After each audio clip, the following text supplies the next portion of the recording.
We want to welcome everybody today to Mom and Dad Talks, where our favorite two people are Mom and Dad, and we got our favorite two people just on today. Mom and Dad, wave to everybody. Hey, here we are. Yes, they're live and well. And today we have a very special topic here. I know it's the late edition here. I know some of you all were really waiting to come on 4 o'clock. We do apologize, but there was circumstances beyond our control that weren't able to have it at our normal time, but we do have it today. So just bear with us there. We love you guys for hanging in there with us. But today we're going to talk about being a caregiver. A lot of people at some point in your life, you're going to be a caregiver. And you're a caregiver to your children, but they grow up and they get better usually. But then you have caregiver when either your parents get old or a loved one gets older and they start declining. And that can be very, very hard for a lot of people. And so, just talk us through that experience of how to be a caregiver in declining stages of people's lives here, because you guys seen the whole gamut of it there, and how to cope with how what do you do to get to persevere through that, because that's every day and it's not getting better. What's you guys' thoughts on how to help someone out there? Well, being a caregiver of one you live, I went through with both of my brothers, my older brother Carlton and younger brother Dean, and it kind of does prepare you for the inevitable. It does kind of prepare you, but still, even at that, there is a depression. Yeah. When they're gone. Mm-hmm. But if it's I hate to say it kind of softens the blow, but it does prepare you to help prepare you for the final end. My older brother was on hospice. Oh, my younger brother was also on hospice.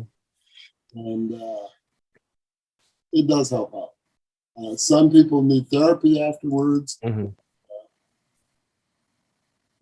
me, caregiving was my therapy. I'm realizing that through all the prayers and that you give and all the wishes you have that they would survive, it does prepare you that this is the end.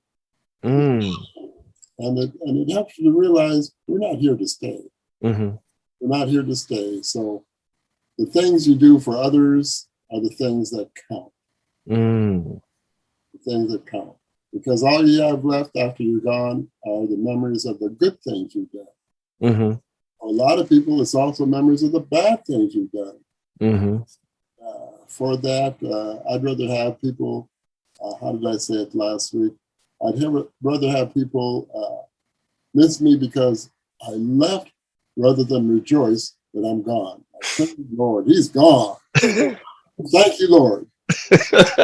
Yes, you definitely don't want to have that, Dad. And very, very insightful. That. So it doesn't take a whole lot to be nice.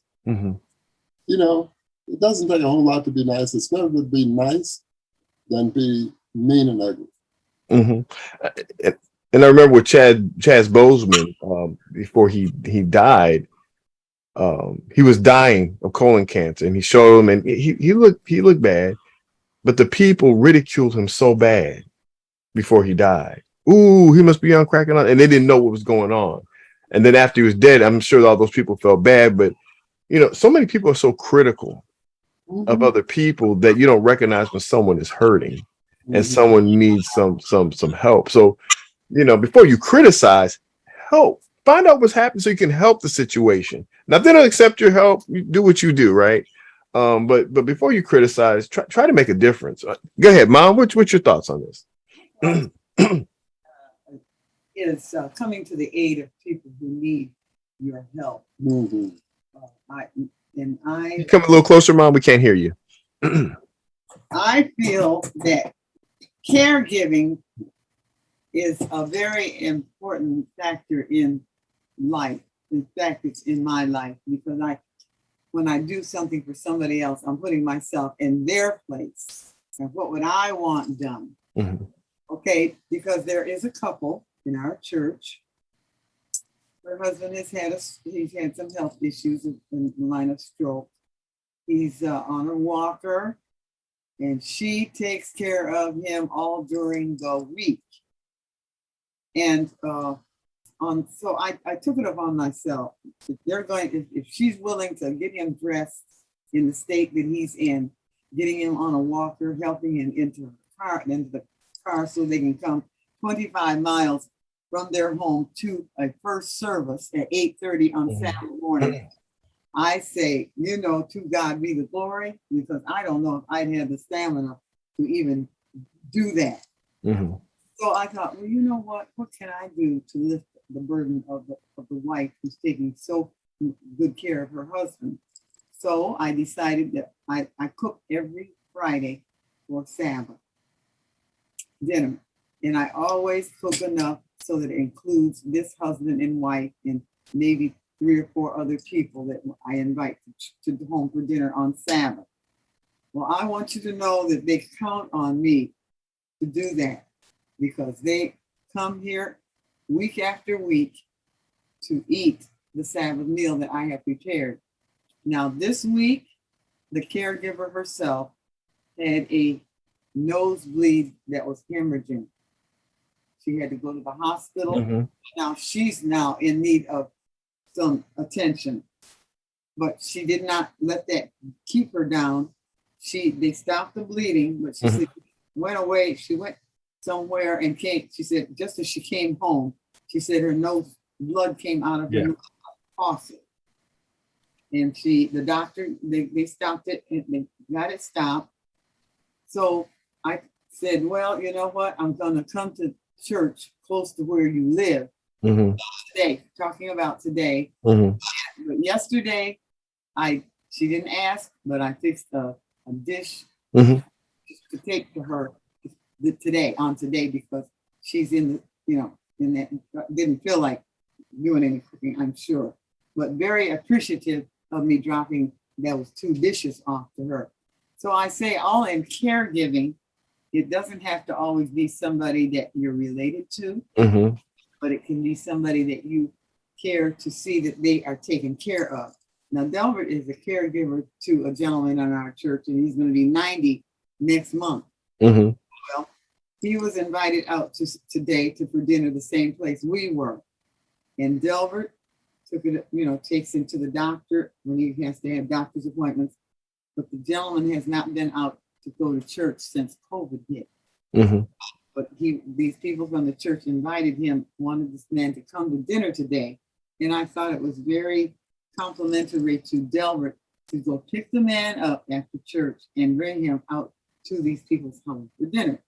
And then take the gentleman back home. So I just say that caregiving is a very appreciative. It's a job that not everybody is capable of doing or wants to even do.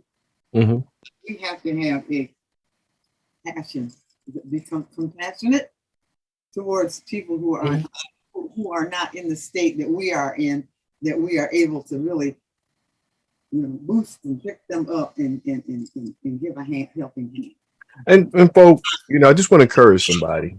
You don't have to have a tremendous voice. You don't have to have tremendous strength. But to do something as simple as caring about your fellow brother or sister when you see them in need doesn't take much. It doesn't even take a whole lot of talent. Just use what you have to make a difference, whatever that difference is that God has given you. And today, that's the sad part about it. People make fun and watch people go in decline or whatever, and they sit back and watch. And they miss the opportunity of making a difference, making someone's life a little better. Maybe, let's just say it does inconvenience you just for a couple seconds. But that means the world to that person, what you just did for them. And no telling what happens to them in their life. They're saying thank you. Not all times you get thanks and stuff like that. But I tell people all the time, man, there's nothing better than doing good, because you made the world a better place and you know it.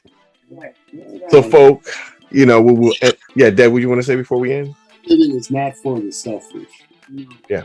We're giving it for the unselfish and lovable people.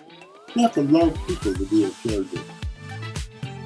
Yes. And you know what? On that note, folks, I hope you get encouraged today that it just make a difference where you are.